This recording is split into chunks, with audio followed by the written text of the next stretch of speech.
성도 여러분 안녕하십니까?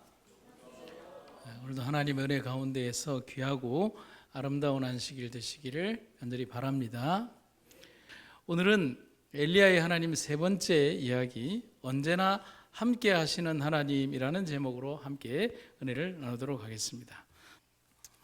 열왕기상 18장에는 엘리야 선지자와 바알 제사장들 간의 대결이 있었습니다. 아주 멋진 대결이 있었습니다. 그 결과를 통해서 여호와 하나님만이 참 신이시고 인간의 생사화복을 주장하시고 천지 만물을 창조하신 창조주 하나님이시라는 구속사적 대명제가 온 천하 만방에 선포되었습니다. 그리고 이제 19장에 가면 이 멋진 승리가 아주 빵빠레를 울리면서 확 하고 펼쳐가야 되는데 19장에 조금 이상한 그림이 그려지고 있어요. 왕후 이세벨의 위협 속에서 고통하고 부르짖는 엘리야의 모습이 등장을 합니다. 그리고 그의 부르짖음에 응답하시는 하나님의 모습을 보게 되는 겁니다. 참 이상하죠?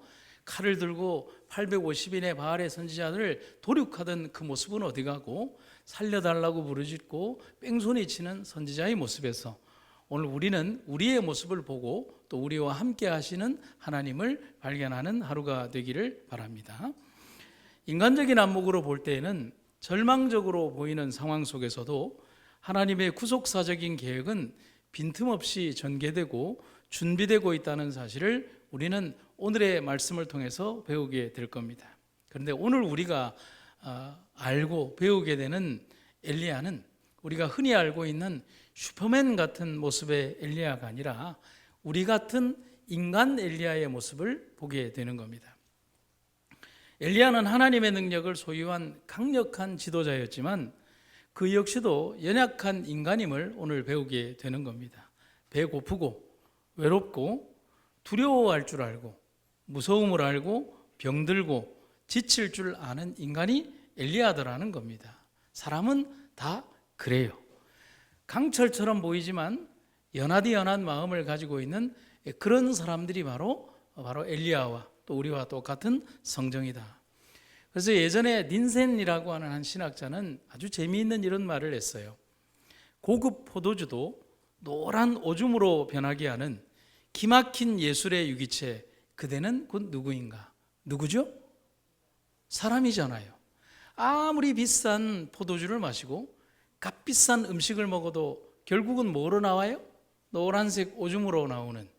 여기에 있는 표현처럼 인간은 하나님 없이는 너무나 연약한 존재라는 겁니다. 그가 어떤 위치이건 어떤 학벌과 배경이건 그는 연약한 존재임을, 그리고 똑같은 존재임을 기억해야 하는 겁니다. 그래서 우리가 꼭 기억해야 되는 것은 오직 우리가 사단에 이기고 영적으로 성공할 수 있는 유일의 방법은 딱 하나밖에 없어요. 누구와의 연합일까요? 하나님과의 연합밖에 없다는 겁니다. 엘리야의 성공적 봉사는 그가 타고난 뛰어난 자질 때문이 아니었고 자신을 성령께 복종시켰기 때문이었다. 그에게 주어진 성령은 하나님을 믿는 산 믿음을 행사하는 모든 사람들에게도 주어질 것이다. 인간은 불완전하지만 예수 그리스도를 통하여 하나님과 동맹을 맺을 수 있는 특권을 갖고 있다. 아멘입니까? 인간은 뭐 하지만? 불완전하지만 누구를 통하여? 예수 그리스도를 통하여 하나님과 동맹을 맺을 수 있는 특권을 갖고 있다. 오늘 이 문장만 기억해도 됩니다. 우리는 전쟁을 하고 있습니다. 절대로 질 수 없는, 져서는 안 되는 영적 싸움을 하는 사람들이 우리입니다. 우리가 이 싸움에 지면 될까요? 안 돼요. 타협을 하면 될까요? 그래도 안 돼요. 조금 뒤로 가도 될까요? 안 돼요. 왜냐하면 우리는 이 전쟁에서 져서도 안 되지만은 절대로 질 수 없는 전쟁을 하고 있다는 겁니다. 왜냐하면 우리의 뒤에는, 우리의 백그라운드에는 누가 계시기 때문에, 하나님이 계시기 때문에, 그 하나님이 나와 함께 하시기 때문에. 근데 그 하나님이 우리와 언제까지 함께 하신다고? 영원히 함께 하신다는 것입니다. 그래서 우리가 오직 그분께 맡기기만 한다면 결코 우리는 낙담하거나 실패를 두려워할 필요가 없습니다. 그렇게 결심하시겠습니까? 아주 오래전에 텍사스의 한 호텔방에서 한 젊은이가 절망스러운 신음을 내뱉고 있었습니다. 호텔의 탁자 위에는 수십 개의 알약이 널려 있었습니다. 한참 몸부림을 치던 젊은이가 결심한 듯이 갑자기 무릎을 꿇었습니다. 하나님, 어릴 적에 어머니께서 세상 사람은 모두 널 잊고 버려도 하나님은 널 잊지 않으신다. 그분은 너에게 참 피난처 요새가 되신다고 가르쳐 주셨습니다. 하나님, 제가 그동안 피난처 되신 하나님을 잊고 살았습니다. 그리고 그는 그렇게 기도하고 결심한 듯이 주먹을 쥐고 일어났습니다. 그리고 다음 날 결심한 듯이 한 장소를 찾아갔습니다. 거기에는 그를 기다리는 많은 사람들이 그를 기다리고 있었습니다. 그는 떨리는 목소리로 자기를 노려보는 그 사람들 앞에서 이렇게 담대하게 외쳤습니다. 투자자 여러분, 여러분이 투자하신 그 귀한 돈을 다 날리고 저는 오늘 부도 위기에 처하게 됐습니다. 여러분을 뵐 몸먹이 없어 자살하려고 수면제를 사서 호텔에 투숙했다가 어릴 적 어머니가 해주신 말씀, 하나님이 저의 피난처이시라는 말씀이 생각나 밤새 회개와 헌신의 기도를 드리고 이 자리에 용기를 얻어 나타났습니다. 한 번만 용서하시고 상환을 유예해 주시면 원금과 이자 모두를 쳐서 갚겠습니다. 여러분, 이런 약속을 투자자들이 믿을까요? 아마 경제적인 논리에서라면, 그냥 일반적인 논리에서라면 절대로 이런 약속은 받아들일 수가 없습니다. 왜냐하면 거기에 있는 많은 투자자들은 이런 사기꾼들을 너무 많이 봐왔거든요. 그러나 그는 그 전날에 하나님을 만나고 하나님과 함께 그 긴 밤을 야복의 강을 넘어온 사람이었습니다. 그가 이렇게 말을 하자 그 투자자 가운데서 가장 큰 피해를 본 2명의 투자자가 이렇게 얘기를 합니다. 그래요? 그러면 다시 사업을 시작할 수 있도록 한번 우리가 유예하도록 하겠습니다. 있을 수 없는 대답이 나온 겁니다.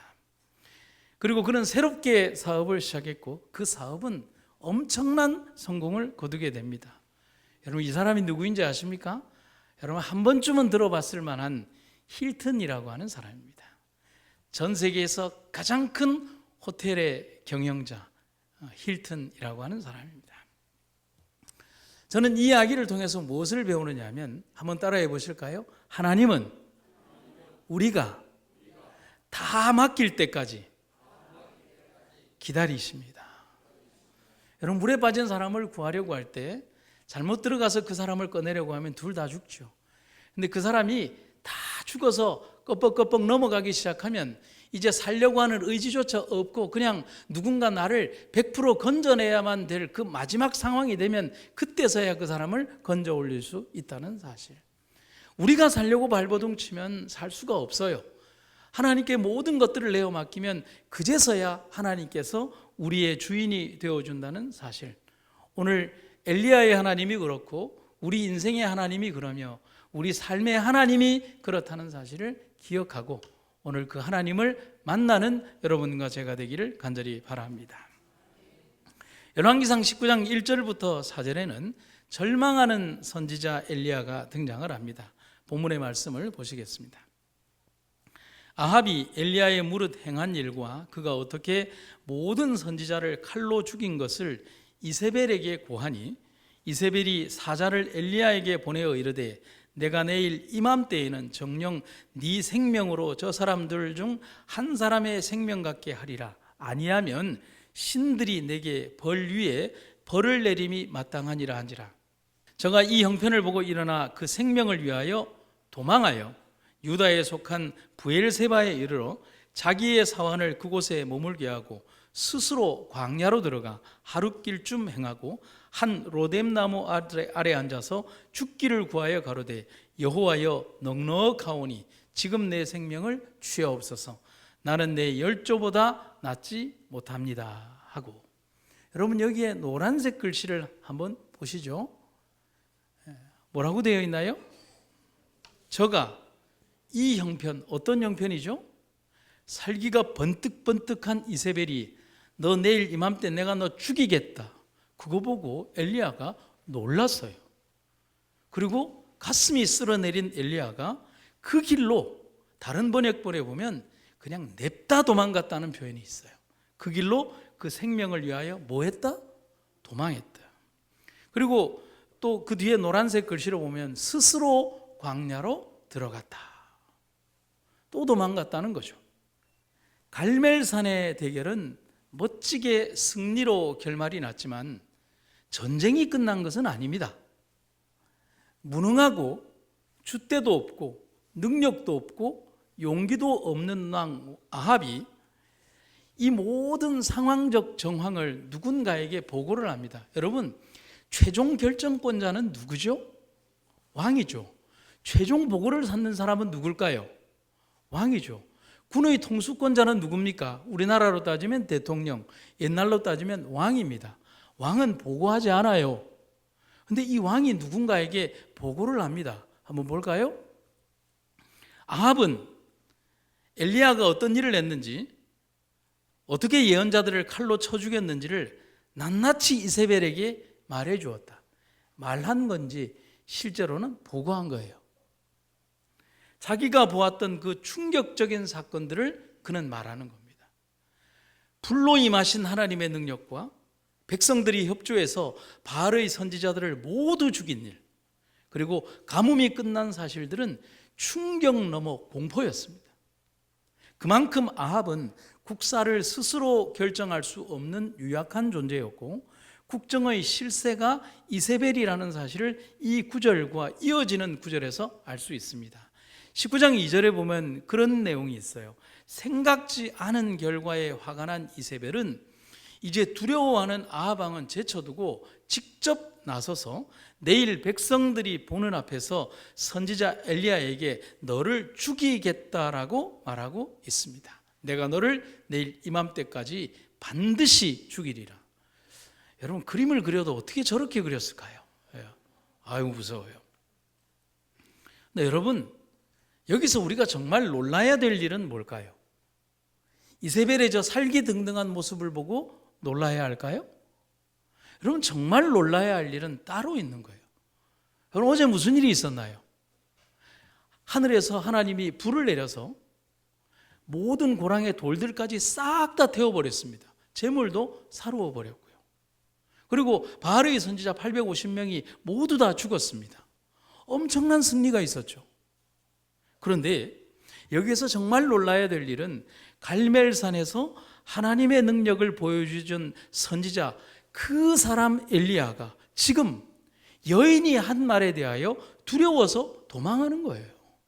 여러분, 이거 가능한 일입니까? 우리는 여기에서 참 연약하디 연약한 모습의 인간 엘리야라고 하는 사람의 모습을 보게 됩니다. 어떻게 그럴 수 있을까라고 생각합니다. 여러분, 제가 참 억울한 거예요. 여러분, 제가 강해 보이나요? 아, 그래요? 이러면 제가 무서워 보이나요? 아, 그래요?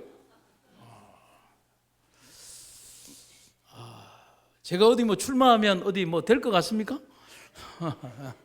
이건 아니고요. 참 억울한 게 제가 참 마음이 여리거든요. 아무도 안 믿어요. 그래서 저는 엘리야의 마음을 이해를 해요. 근데 엘리야 역시 우리와 같은 사람임을 우리는 여기에서 보게 됩니다. 그래서 제가 설교 원고에 뭐라고 돼 있냐면 선지자도 사람이구나.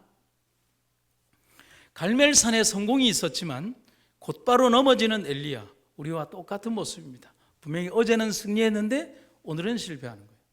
어제 홍해가 갈라져서 수만 명의 애굽의 선지자들을 이렇게 물에 담궜는데 3일길 뒤에 물이 없다고 울부짖는 연약한 인간들의 모습, 승리 뒤에 오는 실패에 여지없이 무너지는 그런 모습들, 하나님께서 우리를 인도하신 그 역사적 사실들은 잊어버리고 오늘의 내 모습에 철저히 실패하는 우리의 연약한 모습. 여러분, 그래서 우리가 기억해야 하는 것은 어제의 성공이 오늘의 성공을 자동적으로 보장하지는 않는다는 겁니다. 어제 비 왔다고 오늘도 비 옵니까? 여러분, 그렇나요? 아니죠? 오늘 비 오면 내일도 비 옵니까? 아니죠? 근데 우리들은 그렇게 생각할 때가 있다는 것입니다. 조직이든 사람이든 교회든 가정이든 언제 실패할까요? 어제의 성공에 빠져서 오늘을 소홀히 할 때 분명히 실패하는 것입니다. 고난과 환난과 어려움이 올 때는 그것을 이기기 위하여 죽도록 노력하지만, 그러나 성공 뒤에 이르러 오는 평화와 자만에 빠져서 자그마한 시험에 실패해버리는 우리의 연약한 모습을 보게 되는 것입니다. 여러분, 장로교회 목사님이 그럽디다. 그 목사님의 표현을 하면 이렇게 얘기하는 거예요. 그분은 교인들에게 반말하시는 분이거든요. 이렇게 설교합니다. 니네들 38선 넘어올 때 뭐라고 기도했니? 너희들 살려만 주시면 뭐 한다고 하나님께 기도했니? 그런데 살만하니까 지금 하나님께 뭐라고 얘기하니? 그런 얘기를 그런 설교를 제가 아주 오래전에 들은 기억이 나는 것입니다. 살고 싶을 때 하나님께 기도했던 내용과 살려달라고 하면서 하나님께 기도했던 내용과 살만하니 기도하는 내용이 달라지는 우리의 모습이라는 것입니다. 그처럼 대담한 용기를 나타내고 왕과 사제들과 백성들에 대해 그처럼 완전하게 승리를 거둔 후에 엘리야는 그 후에 결코 낙담하거나 겁에 질려 두려워하지 않을 것처럼 보였다. 그러나 그처럼 많은 하나님의 사랑스러운 돌보심의 증거로 축복을 받았던 그도 연약한 인간에 지나지 않았으므로 이 같은 암담한 때에 그는 신앙과 용기를 잃고 말았다. 당황한 그는 선잠에서 깨어 길을 떠났다. 저는 이 장면이 너무 마음이 아팠고 영감의 기별에서 이 장면을 보면서 참 그 장면이 떠올랐어요. 그냥 제대로 잠도 깨지도 못한 채 놀라서 도망가는 거예요. 하늘에서는 비가 쏟아지고 사방은 어두웠다. 3년 전에 하나님께서 이세벨의 중호와 아합의 수색에서 피할 장소를 지시하여 주셨던 사실을 잊어버리고 선지자는 이제 생명을 보존하기 위하여 도망하였다. 여러분, 지금 내리고 있는 비가 축복의 비입니까? 응답의 비입니까? 맞잖아요. 자기가 기도해서 내렸던 그 비잖아요. 그런데 그 비를 맞으며 그는 도망하기에 바쁘더라는 거예요. 우리가 절대로 잊지 말아야 할 사실이 있습니다. 그것은 하나님을 바라보는 우리의 시선을 다른 데로 돌려서는 안 된다는 사실입니다. 승리를 주신 하나님은 끝까지 승리를 주십니다. 어떤 상황과 여건과 우리를 둘러싼 여건들이 바뀌어 있는 것처럼 보인다 할지라도 우리와 함께 하시는 하나님은 여전하시다는 사실이에요.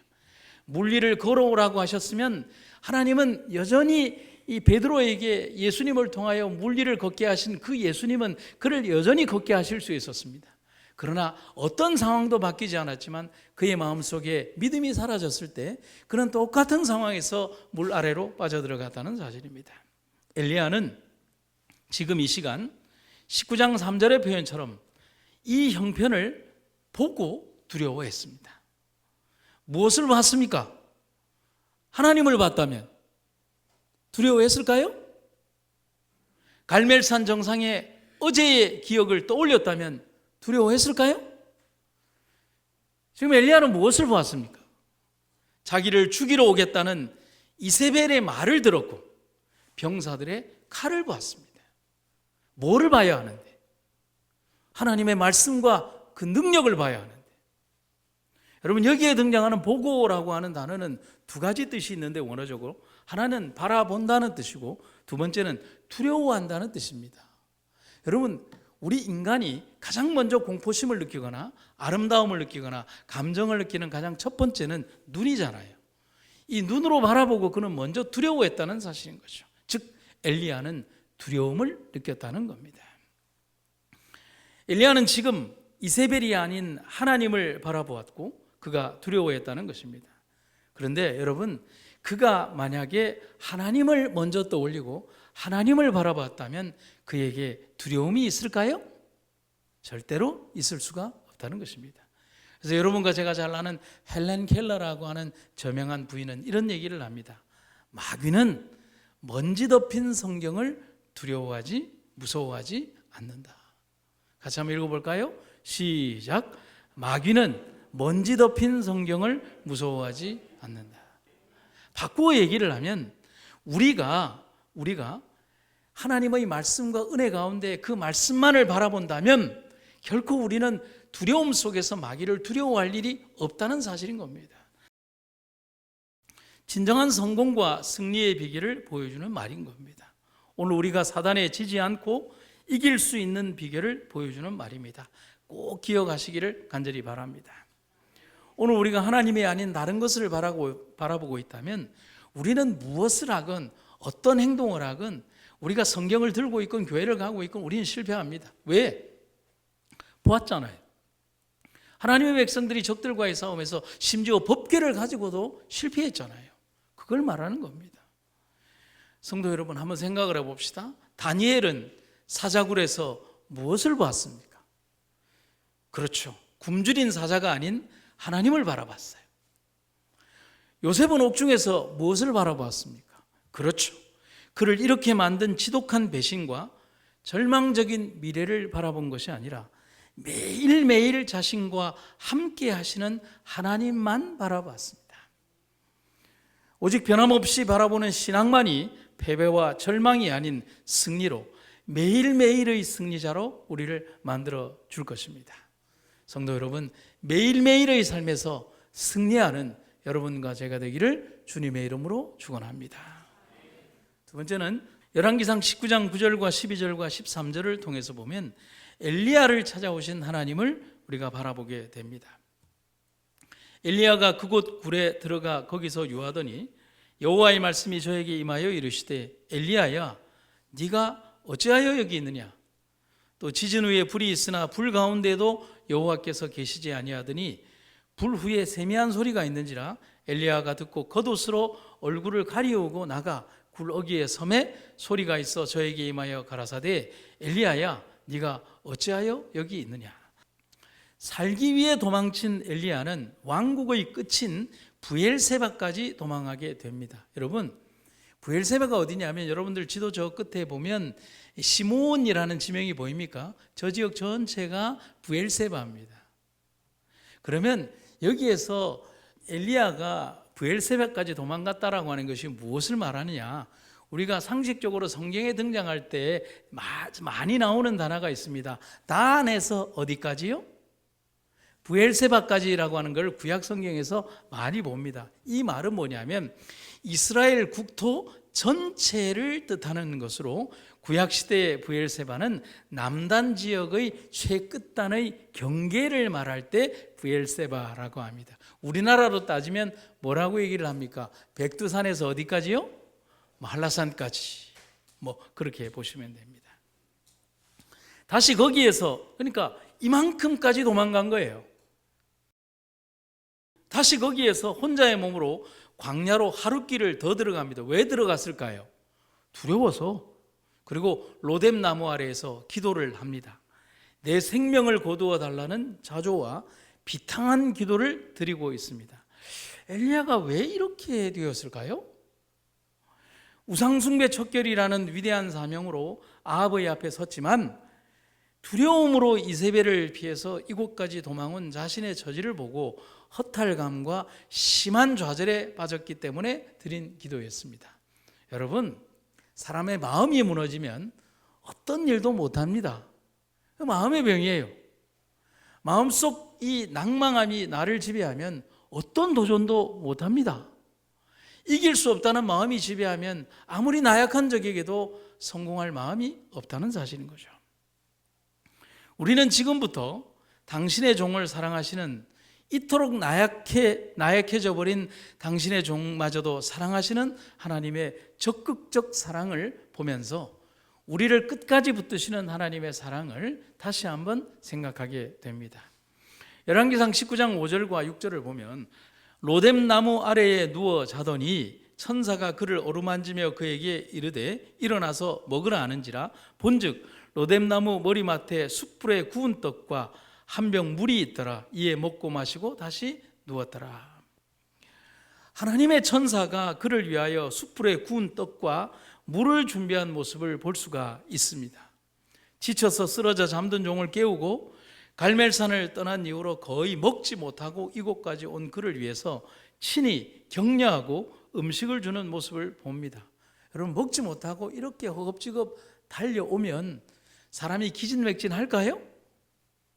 여러분, 저는 안식일에 금식 못합니다. 저 안식일에 금식하면 벌써 표가 납니다. 설교를 못합니다. 여러분, 저 한 끼만 굶어도 설교 못합니다. 여러분, 엄청난 일을 할 때 배를 든든히 먹고 멀리 가다 보면 소화가 얼마나 빨리 됩니까? 긴장하면 더 빨리 되겠죠? 그런데 극도의 긴장감 속에서 먹지도 못한 채 그냥 밤낮으로 뛰어온 엘리야가 얼마나 지쳐 있었을까요? 움직이지도 못하는 장면을 보는 거예요. 손 하나도 까딱하지 못하는 거예요. 그런데 하나님의 천사가 그를 위하여 숯불에 구운 떡과 물을 준비한 모습을 보게 되는 겁니다. 지쳐서 쓰러져 잠든 종을 깨우고 갈멜산을 떠난 이후로 거의 먹지 못하고 이곳까지 온 그를 위하여 격려하고 음식을 주는 모습 말입니다. 그는 성공한 종입니까? 실패한 종입니까? 실패한 종인데 말입니다. 엘리야는 그 음식을 먹고 그 식물에 의지해서 40일을 걷습니다. 대단하지 않나요? 하나님의 산 호렙에 이르게 됩니다. 만약 천사의 지속적인 도움이 40일 동안 이어지지 않았다면, 도우시는 하나님의 손길이 없었다면 그의 기도와 원대로 그는 로뎀나무 아래에서 죽게 되었을 것입니다. 그러나 죽게 하는 것은 하나님의 뜻이 아닙니다. 그렇죠. 우리가 알아야 하는 것은 지금 엘리야가 하나님을 찾아가는 것이 아니라 하나님이 당신의 종 엘리야를 찾아오셨다는 사실입니다. 성도 여러분, 하나님이 우리에게로 오십니다. 정확히 얘기를 하면 하나님이 나에게로 오십니다. 하나님의 산 호렙에서 엘리야는 하나님과 의미 있는 대화를 주고받게 됩니다.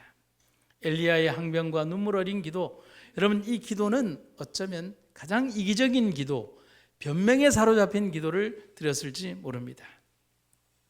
지금의 상태에 대한 변명들이 이어지고 있지만 하나님 대답은 아주 간결했어요. 엘리야야, 네가 어찌하여 여기 있느냐? 엘리야가 듣고 겉옷으로 얼굴을 가리우고 나가 구러기의 섬에 소리가 있어 저에게 임하여 가라사대, 엘리야야, 네가 어찌하여 여기 있느냐? 하나님은 이 호렙산에서 엘리야에게 두 마디 질문을 합니다. 첫 번째 질문, 엘리야야, 네가 어찌하여 여기 있느냐? 여러분, 이 질문이 의문형으로 보이십니까? 의문형이란 몰라서 하는 질문이잖아요. 이 질문과 비슷한 질문이 있어요. 아담아, 아담아, 네가 지금 어디 있느냐? 아담이 있는 곳을 하나님이 모르시는 걸까요? 아는데 묻는 거잖아요. 하나님의 이 질문은 엘리야가 호렙산에 오게 된 이유를 몰라서 하신 질문이 아닙니다. 하나님의 능력을 의지하고 끝까지 우상숭배를 척결해야 할 사명을 망각한 체념 상태에 빠져있는 엘리야로 하여금 스스로 자신을 바라보게 하는 하나님의 말씀인 겁니다. 너 스스로를 봐라. 네가 왜 여기에 있느냐? 이것은 하나님이 엘리야에게 하는 질문이 아니라 하나님께서 엘리야 스스로 자기 자신에게 물어보라고 하는 말인 겁니다. 잃어버린 엘리야의 소명의식을 깨우시는 사명감을 불러일으키기 위한 질문인 겁니다. 두 번째 질문은 이겁니다. 엘리야야, 네가 어찌하여 여기 있느냐? 똑같은 질문을 반복하고 있습니다. 엘리야는 하나님의 질문에 대하여 이제는 자신만 남아있고 자신의 생명이 위태롭다고 하나님께 첫 번째 질문에 대하여 대답을 했습니다. 그런데 하나님은 엘리야에게 대답하시기 전에 엘리야의 앞을 지나시면서 자신의 임재를 보여주셨습니다. 그런데 성경을 보면 어디에도 하나님의 임재가 없고 불 후에 세미한 소리가 이렇게 들리더라.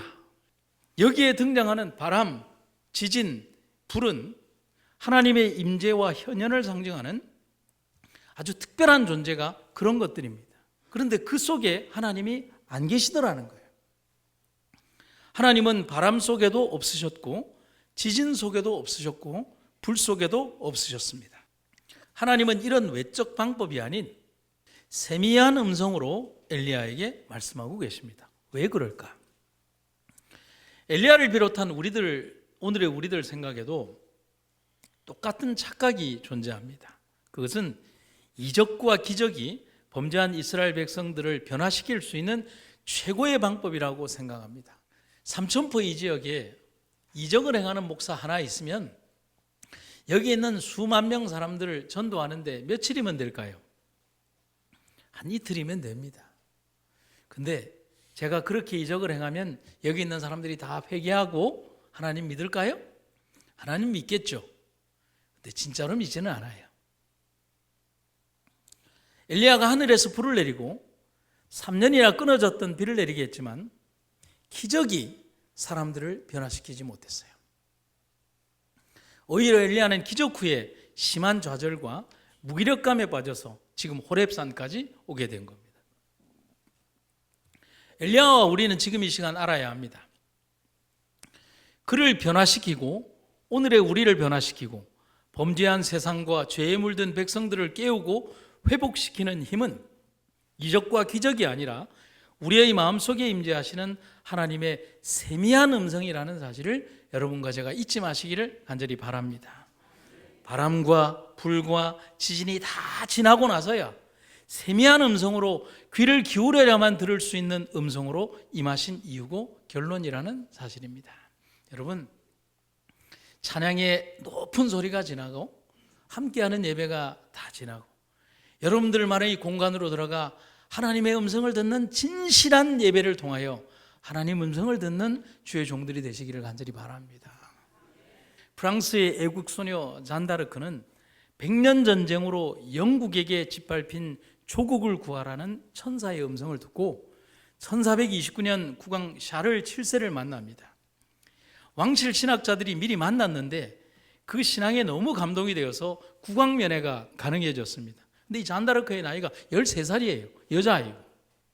임금이 보니까 이거 참 딱한 노릇인 거예요. 이 13살 아이가 뭘 할까? 그래서 왕이 이렇게 묻습니다. 국왕인 나도 아직 하나님 음성을 들어본 일이 없는데 네가 감히 들었다고 하느냐? 그때 13살의 잔다르크가 그 샤를 7세 앞에 이런 간증을 합니다. 왕이시여, 하나님께서는 당신을 친아버지처럼 친하게 사귀는 사람에게만 음성을 들려주십니다. 결국 그 말에 임금도 감동이 되어서 6천 명의 군대를 지휘를 시켜서 오를레앙을 해방시킴으로써 프랑스를 구출하게 만드는 겁니다. 역사적 이야기일 수도 있고 영웅담일 수도 있지만 이 잔다르크의 말 속에는 진리가 있습니다. 아버지를 사랑하는 자만이 말씀하시는 하나님 음성을 들을 수가 있습니다. 아멘입니까? 오늘 하나님이 말씀하시는 하나님의 음성을 들을 수 있는 그런 듣는 주님의 아들과 딸들이 되시기를 주님 이름으로 축원합니다. 그리고 열왕기상 19장 18절에는 하나님이 남겨두신 7천 명이 있음을 말하고 있습니다. 그러나 내가 이스라엘 가운데 7천인을 남기리니 다 무릎을 바알에게 꿇지 아니하고 다 그 입을 바알에게 맞추지 아니한 자니라. 엘리야를 두렵게 만든 원인은 자신 혼자뿐이라는 두려움이었습니다. 엘리야는 그래서 하나님에게 10절에서 나만 남았다라고 통곡하며 말하고 있습니다. 나뿐이다. 근데 엘리야가 알지 못했던 사실은 곳곳에서 하나님 사람은 있었습니다. 이스라엘의 국내 대신이었던 또 다른 선지자 오바댜가 한 일을 성경은 이렇게 기록을 하고 있습니다. 이세벨이 여호와의 선지자들을 멸할 때에 오바댜가 선지자 100인을 가져 50인씩 굴에 숨기고 떡과 물을 먹였었더라. 엘리야가 얘기합니다. 나밖에 없었습니다 라고 얘기를 할 때 오바댜라고 하는 국내 대신은 100명의 또 다른 선지자들을 굴에 숨겨놓고 그들을 먹이며 보호했다는 사실입니다. 그 혼자만이 아니었다는 사실입니다. 엘리야의 사명을 가진 사람들, 남은 자들이 하나님께 대한 믿음으로 곳곳에서 진리의 기별들을 지키기 위하여 준비하고 있음을 성경은 기록하고 있는 겁니다. 용이 여자에게 분노하여 돌아가서 그 여자의 남은 자손 곧 하나님의 계명을 지키며 예수의 증거를 가진 자들로 더불어 싸우려고 바다 모래 위에 섰더라. 성도 여러분, 여기에 남은 자손은 누가를 말하는 걸까요? 이 땅에 남은 무리로 부르심을 받은 우리들을 말하는 게 아닐까요? 이 땅의 마지막 남은 사명을 가진 우리들이 그 남은 자손 또 다른 7천인이 되어야 함을 하나님은 말하고 있는 겁니다. 엘리야 혼자뿐이라고 생각되었던 이스라엘 안에는 바알에게 무릎 꿇지 않은 남은 무리들이 7천 명이나 있음을 하나님은 힘주어 말씀하십니다. 어디 7천 명뿐일까요? 셀 수 없이 많은 하늘의 천사들이 우리를 둘러싸고 있음을 엘리야 그리고 우리는 잊지 말아야 합니다. 같이 한번 읽어보겠습니다. 시작. 여호와의 사자가 주를 경외하는 자를 둘러 진치고 저희를 건지시는 조다. 아멘입니까? 아멘. 성도 여러분, 우리만 있는 게 아닙니다. 겨우 70명의 성도들이 이곳에 있는 게 아니라 수없이 많은 천사들이 우리를 둘러 친치고 우리와 함께 하고 있다는 것입니다. 그것뿐일까요? 엘리야의 제자 엘리사가 선지자로 활동할 때 아람 왕의 군대가 성을 둘러쌌을 때 두려움에 떠는 종의 눈을 열어 호위하는 하늘의 군대가 있음을 성경은 우리에게 보여주고 있습니다. 열왕기하 16장에 등장하는 구절입니다. 오늘 우리가 우리를 둘러 진친 하나님의 천사들을 볼 수 있는 믿음을 가지게 되기를 간절히 바랍니다. 오늘 우리가 나뿐만이 아닌 또 다른 7천인의 남겨진 믿음이 있음을 기억하도록 합시다. 오직 하나님이 우리에게 희망과 생명을 주십니다.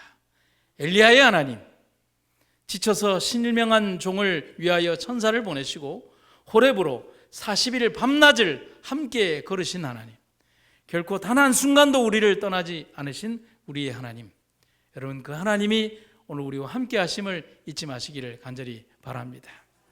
우리의 삶의 고통에도 함께 하시고 우리 삶의 슬픔에도 함께 하시며 우리가 절망 가운데 있을 때도 함께 하시며 우리의 기쁨에 함께 박수 쳐주시는 하나님, 그 하나님이 우리의 하나님이며 엘리야의 하나님이라는 사실을 기억하시기를 간절히 바랍니다. 오늘 제가 마지막으로 한 시를 읽어드리도록 하겠습니다. 용혜원 목사님이라는 분이 쓰신 하나님은 언제나 함께 하신다고 하는 시를 읽어드리도록 하겠습니다. 하나님은 언제나 함께 하신다오. 그대의 속주머니 깊숙이 들어있는 신약 성서 속에 하나님은 잠들고 계시지 않다오. 예배당에 종소리가 울리지 않는 날에도 그분은 함께 하신다오. 횡단보도에 붉은 신호등이 켜지고 골목에서 아이들이 싸우면서 울 때, 도둑이 아무도 모르게 담을 넘고 밤을 지키는 병사가 졸고 있을 때, 죽음을 기다리는 사형수의 감옥에도 하나님은 계신다오. 그대의 기도드리는 시간에만 하나님이 계시는 것은 아니라오. 그대의 눈앞에 언제나 볼 수 있는 두 손처럼 하나님은 언제나 계신다오.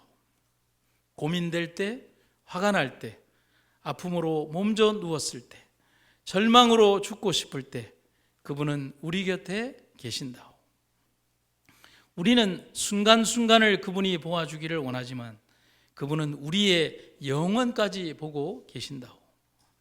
기쁠 때, 소망이 있을 때만 그분이 당신 곁에 계신다고 생각한다면 그대는 정말 어리석은 그리스도인이요. 그대가 멀리 도망가고 싶어할 그때에도 가장 가까이 마음 문을 두드리고 계신다오. 성도 여러분, 살아가며 우리가 꼭 절대로 하지 말아야 될 것은 하나님을 믿으며 절대로 실망해서는 안 됩니다. 절대로 뒤돌아보아서도 안 됩니다. 절대로 다른 곳을 향하여 걸어가서도 안 됩니다. 오직 주님만 바라보고 걸어가야 합니다. 그분께 기도하고 그리고 승리하는 백성들 되시기를 간절히 바랍니다. 하나님이 안 계신 곳은 없다라고 말합니다. 시편의 기자의 글입니다. 내가 주의 영을 떠나 어디로 가며 주의 앞에서 어디로 피하리이까? 내가 하늘에 올라갈지라도 거기 계시며 스올에 내 자리를 펼지라도 거기 계십니다. 내가 새벽 날개를 치며 바다 끝에 가서 거주할지라도 거기서도 주의 손이 나를 인도하시며 주의 오른손이 나를 붙드시나이다. 엘리야가 절망하는 순간에도 하나님은 엘리야를 위한 계획을 세우셨습니다. 엘리야를 먹이고 엘리야를 격려하시며 다시 엘리야를 세우시는 하나님. 어떤 순간에도 엘리야가 혼자일 수 없었듯 그는 절대로 혼자였던 적이 없었습니다. 그렇다면 우리도 혼자였던 적은 없으며 우리는 혼자일 수 없습니다. 왜냐하면 그분은 임마누엘, 우리와 함께 하시는 하나님이시기 때문에 그렇습니다. 오늘 우리의 하나님이 언제나 함께 하신다는 사실을 마음속 깊이 감사드리며 기쁨으로 살아가는 우리가 되기를 주님의 이름으로 축원합니다. 언제나 내 편이신 하나님, 삶의 모든 순간에 나와 함께 하시는 하나님, 내 인생의 모든 시간과 동행하신 하나님, 하나님을 찬양합니다. 삶의 어느 순간에 처한다 할지라도 두려워하지 않으며 외롭지 않아야 될 이유, 우리 주님께서 동행하시기 때문입니다. 엘리야를 그렇게 이끌어 주시고 돌보셨던 하나님, 오늘의 나를 인도하시는 하나님 감사드립니다. 오늘 우리가 살아가야 될 미지의 어떤 시간에라도 우리가 처한다 할지라도 하나님과 함께하는 시간임을 잊지 않게 하시고 주님과 함께 기쁜 영광의 나라를 준비케 하여 주시옵소서. 예수님의 이름으로 기도드립니다.